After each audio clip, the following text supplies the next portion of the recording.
A tragic road accident in Bayelsa State has left a family devastated after a 14-year-old boy was fatally struck by a police van. The accident, which occurred earlier this week, has sparked outrage and mourning, particularly after the boy's mother, Solomon Jennifer, took to social media with a heart-wrenching post. God, the reason why it happened to me, I am yet to know. Rest in peace, son. 14 years of perseverance as a single mom. Hardship. Just to see you and your sister through. Then today, Bayelsa police van took your life. God, are you really in heaven? Why did you allow this happen, Lord? Why are you testing my faith? She wrote. Her emotional outpouring has gone viral, drawing widespread sympathy and calls for accountability. Jennifer's post details the immense sacrifices she's made as a single mother, only for her son's life to be cut short in an unavoidable tragedy. Pardon me, please.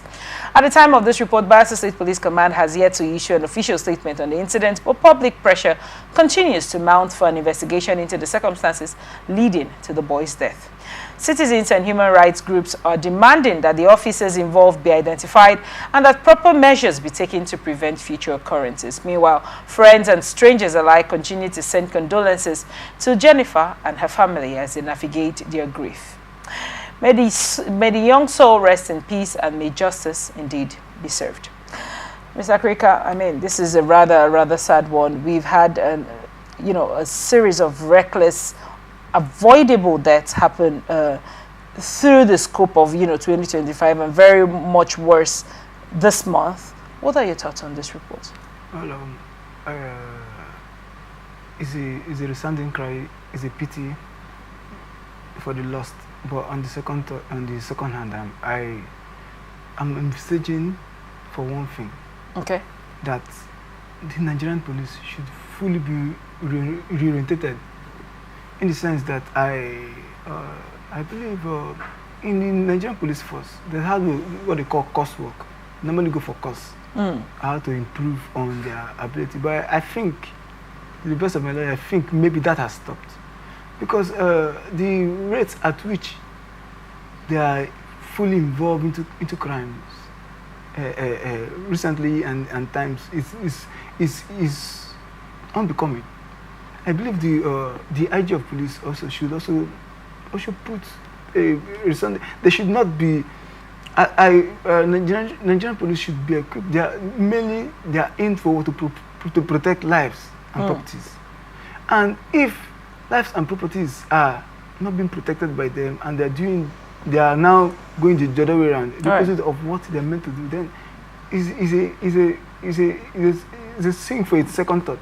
And for that, so on that basis, I think they should be oriented. They should be intermittently. There should be a coursework whereby they should also be equipped. They be abreast with what they should do at every given point in time, and it should not be as routine as the thing should be. Now, going forward, the incident that has transpired. What I believe in, they have ranks and hierarchy in the police system. Everybody they have them.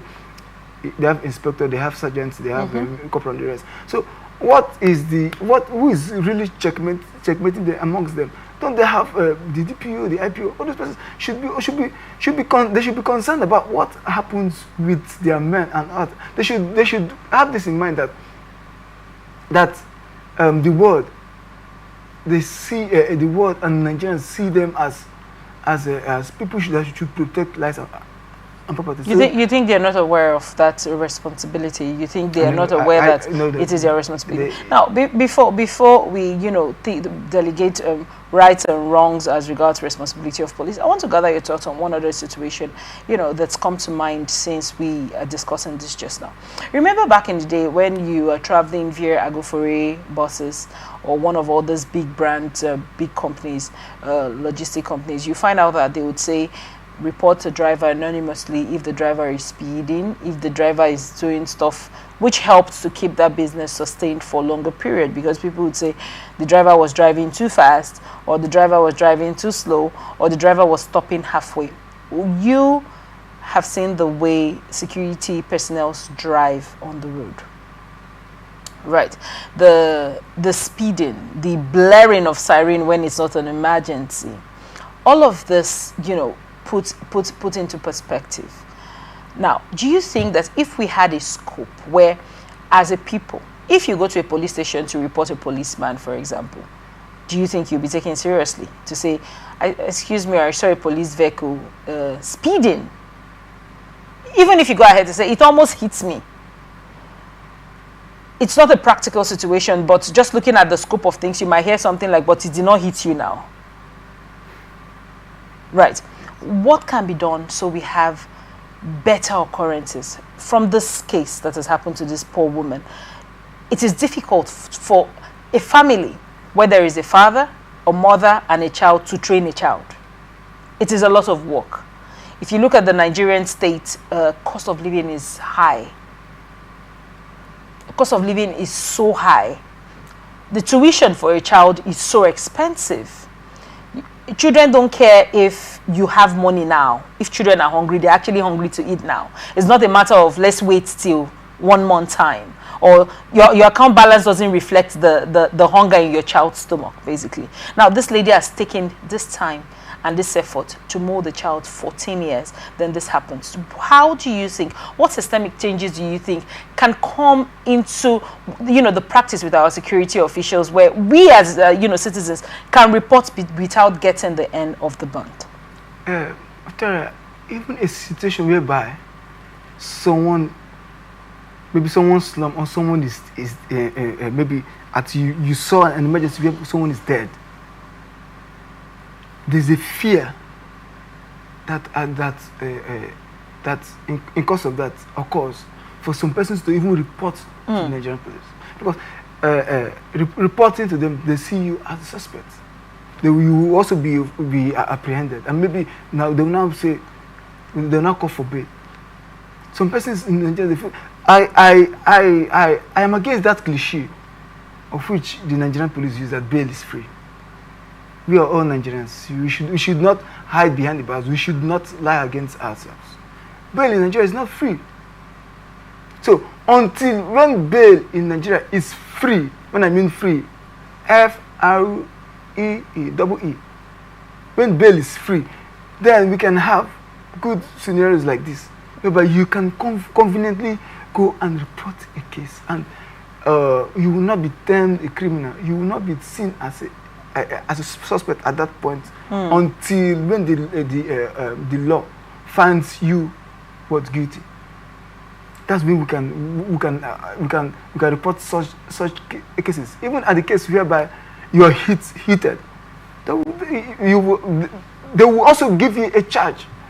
You be charged. Maybe before you know, they just front a case to you. Okay, a scenario happened whereby two friends were walking along the road, and maybe around after before you know, a policeman just bumped into them, and of which they were termed that they were courtesans. Before you know, they picked them.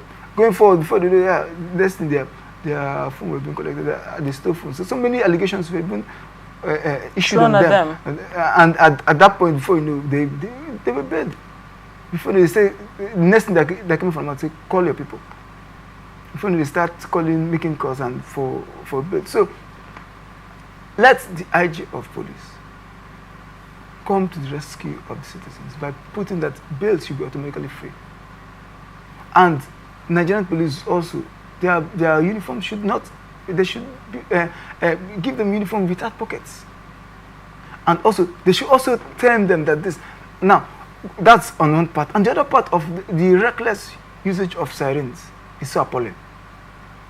Whereby you see there's no emergency of any, even if there's an emergency, especially because it's paid. Everybody should be on the queue. If there's a hold up, in fact, there's one thing I love about the Nigerian army. If there's a hold up or something, they will come down from their vehicle. They will attack the situation and make sure that the lines move before they can advance. They will not take one way. But it's not so when it comes to Nigerian police. They are supposed to. They should prevent crimes, but no, They wait for crimes to occur, then they're now going for what they think will come up from such situation. Now, as regards to this 14-year-old boy, is a resounding crime. And mind you, this is, I'm not saying Nigeria and Nigerians, we are too porous, or we have a porous system, but the system is drowning towards a porous system, very porous system. Maybe something happens and after 2-3 days, people move on dies from off. People move on, and like an issue like this, maybe just see, maybe next day you see, maybe if maybe someone within is too magnificent in his heart enough, will just maybe come up and maybe send a few token to the family, and this case dies off. Next time it occurs again, it now becomes a routine. So please, it's so sad. It's so sad. That's why I say you know, isn't it bothersome that the police hasn't said anything about this? That the officers that drove that car, they haven't been identified. Isn't it rather appalling? You know, isn't it an aberration, in your opinion, that nobody has been called out as regards this happened? A human being, a Nigerian, an innocent boy, 14, has died. Isn't it rather sad and appalling that nobody has been mentioned to say, okay, it was so units that did this? So, you know, when a child dies, when such an accident happens and a child is hit, or a person is hit, and the person dies, that is a Nigerian citizen carrying virtues, lots of it, or would have turned out to be something good for Nigeria tomorrow, would have turned out to probably change a policy or two that would have benefited Nigeria tomorrow. Everybody has a part that would have, you know, been probably altered towards greatness or directed at greatness, as it were. When a Nigerian dies, why do you think the people in authority never take it seriously enough to at least address the mother's cry, to say, we have caught ABCD people, or we are now doing, we are now investigating this internally? Nothing has been said. Why do you think that is done? It is even said that when the foundation be destroyed, what can the righteous do? Now, our system is too bad. I believe these are things that the government should address. The Nigerian government should address. The Nigerian government should be concerned about the masses. But as I'm talking to you, the Nigerian system, they are never concerned about the masses. The masses is not the problem. They are after two things: self and greed. So when they're not concerned of how, because the government and the governors the government should look at the people at which they are governing. That should be their utmost priority. Understand their pain points. Understand their pain points, their concern. These matters like this should not be swept under the carpet. Matters like this should be looked into, should be dealt with in public. In public, for it should be dealt with, and it should be glaring to the world to see. No, not like issues like this, and you, at the end, if you find some of them, you just look at it, and because it is not their children, because it does not concern them, because it's not somewhere close by. Because I believe if this 14-year-old boy should be a son of any of the politicians, and I mean the big whole named politician, it will be dragged. It will not end in a headline news like this. But well, hopefully.